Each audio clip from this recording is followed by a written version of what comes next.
Howdy. I'm Grace Neaksai Hough. I'm a junior visualization student with a minor in English and an emphasis in creative writing from Weatherford, Texas. Nakry, a ghost story, is a historical novella of the Khmer Rouge occupation in Cambodia between April 1975 and January 1979.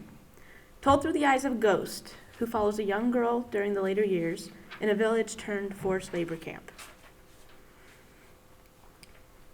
Many of the events in this story are hard to write and harder to listen to. They are based on true events told to me by my mother. She and her family lived in Battambang in a wood house on stilts raised high enough for an elephant to walk under. She had just turned 12 when the Khmer Rouge soldiers overtook Phnom Penh after the end of a 5-year civil war. They killed anyone they suspected of being the enemy, which included all educated people, monks, and people who worked for the previous government. Glasses, a sign of education and wealth, were a death sentence. Grandma was a nurse in Battambang, and Grandpa was an investigator in Siem Reap for the Cambodian version of the CIA. The Khmer Rouge killed my grandfather immediately when they took over Siem Reap. At the hospital, soldiers released Khmer Rouge prisoners of war and began to murder the staff. But my grandma was kind in her work and had treated her patients as human beings. They let her go even as they killed the other nurses. Later, she would have to play dumb and teach her children how to lie and do the same. Over the next several years, my mother saw Khmer Rouge murder, rape, and reduce her fellow human beings to abused animals, too terrified to do anything, while loved ones died before their eyes. She walked by mass graves filled with men, women, and little children. She lost her childhood and much more to obscene violence, greed, and evil. This project will explore the attempted destruction and perversion of Cambodian culture during this period. I emphasize the spiritual beliefs of Khmer people, old folk tales, ancestral spirits, ghosts, demons. All will have a part, simultaneously distant from the horrors and yet immediate witnesses. I relate to these spirits. I never saw these evil things, and my mother prays I never will. Hi, Mom. But I see my mother's tears, and I hear the awe in her voice while she speaks of Grandma's bravery and cleverness. My research draws from the stories of other survivors, too, those like my mother who have been brave enough to let their histories bleed into ink and paper. And yet my mother remains my main source. She offers me a glimpse of loss and sorrow and survival and hope, and I'm hoping I don't make her cry. This story is fiction, ringing with truth, echoing my mother's life between the lines. It is an exploration for me, allowing me to glimpse that world through the eyes of a Khmoc, a ghost, who had to see everything for the first time, rudely awakened from their rest by a little girl looking for firewood. Chapter 1. Melissa was 14 when she found me and 18 when she left me. Pain woke me up. I didn't realize what it was at first. It confused me and I didn't react. Then I realized I was confused and I thought how strange the feeling was. The world didn't exist when I didn't want it to. I could make my surroundings disappear when I closed my eyes and covered my ears. My hands were the only things that existed to me. I used my thumbs to seal my ears and place my fingers across my eyes. With sight and sound gone, I was adrift. I couldn't feel the wind against my skin, the dirt beneath me, the pain from aching muscles, holding the same position for so long. I stayed on the ground, but I could have floated away at any moment and never known. I don't know how long I sat beside my own grave. Hunger, thirst, exhaustion, all the ails of the living passed me by, and with them my sense of time. I floated in a haze of dark, colorless nothingness. It could have been years, or days, or minutes, or months. Then a snap of branches cracked through my head, and the silence I had grown accustomed to was brutally ripped away from me. My hands did not protect me. My thumbs didn't block the sound. It came from inside my skull. I screamed, but of course that wouldn't do anything. The abuse of branches to me sounded like broken bones. My eyes snapped open, shock ripping away my hands and further pulling me out of my damned mockery of meditation. I didn't recognize another human being for a moment, and this further terrified me. I knew I should know what this thing was, a face, sunken brown eyes downcast in their work, straw-like hair tangled and clumped with sweat and bits of dry mud.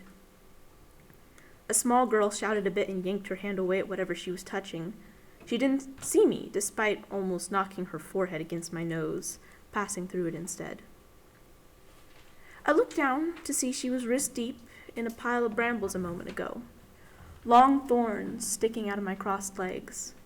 I had no blood or scar, and the slight shift of the devilish plant moved through my flesh like thin smoke.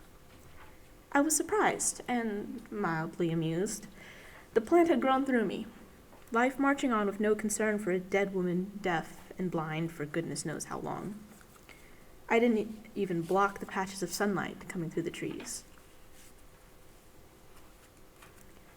I startled, and the girl muttered something to herself and reached through me, tugging at the plant. Her young brow was furrowed in concentration. I couldn't tell how old she was. She was incredibly skinny, dark, rusted and olive undertoned skin pulled tight on the bones. I thought she was 10 or so, and only learned much later she was 14.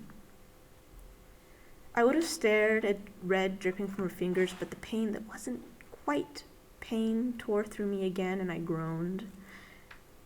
She paused and glanced around in fear like a frightened animal, her large eyes wide with terror that seemed strange on so young a face. Did she hear me? What a silly thought.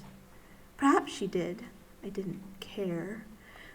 The fog of confusion had lifted, and now I knew what she was doing. May! What are you doing, child? I said, more for my own benefit than hers.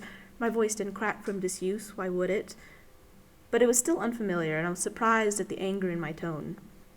I reached to pull her away, but failed and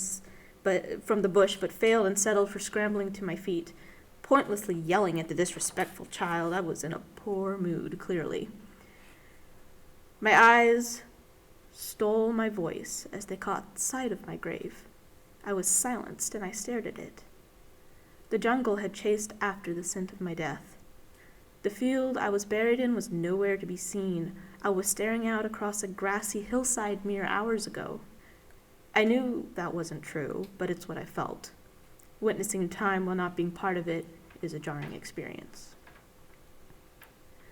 What was once a neat pile of stones and a simple, practical thorn bush was now a bramble of thick, wickedly sharp needles nearly to my waist. Most of the stones were long gone, dragged away by the shifting earth or an unaware stranger who likely walked through me many times, with neither of us the wiser. My brother's last act of love was stolen away while I hid in my own head. Or perhaps it was mockery on his part, marking my grave so descendants could use me as an example to their children. I'll never know. I wasn't cremated after all, so I had to take it as the final punishment of losing my face to my family. My heart sank to my feet, and I watched the girl pull at the dried-out bush, disturbing what was left of my grave, of me. She struggled, thorns drawing blood in her feet, digging into the dirt, but she continued to pull. She seemed oddly weak. "Stop!" I said. "Stop! Go away! Bother your mother, girl!" Something gave way with a crack and sickened me, and I fell to the forest floor with a pained sound like a breath, but not. The girl stopped, falling backwards. The dirt loosened at the roots. Did she hear me? This time I was sure some part of her had heard me, but I was too preoccupied by my odd new sense of unease to care. She was frozen for a few breaths, then crawled on her knees to look closer. She saw the measly 2 stones left of my marker, and I could see the blood leave her face. Ah, she remembered, I supposed. When the ground was too hard to bury someone who wasn't to be cremated, a thorn bush was planted on to keep wild dogs from looking for food. I suspected the bush was nothing more than an additional marker now. I was likely already dust and bones if the past time was any indication. She pulled away from the bush, tearing her sleeve and scrambling to her feet. She ran away, tripping on rocks and her own steps. I stared after her, and she disappeared. I followed her eventually. I wanted to kick leaves and branches away from my bare feet as I walked. I wanted the pain. I wanted to feel something. It wasn't long before I followed her path out of the shade of the trees and into the hot sun. The wrongness hit me, like the scent of carrion on the wind before I saw another single living being, thin as straw, malnourished, wearing tattered black rags stuck to their sweaty skin. The smell took me by surprise.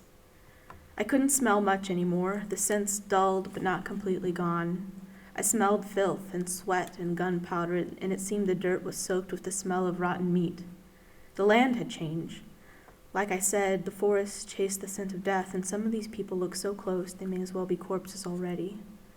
Where was I? I didn't recognize anything. I saw what I assumed used to be my village, tall, sturdy wooden houses, lifted into the sky by stilts to protect the dwellers from the flood rains. Those weren't too different, at least.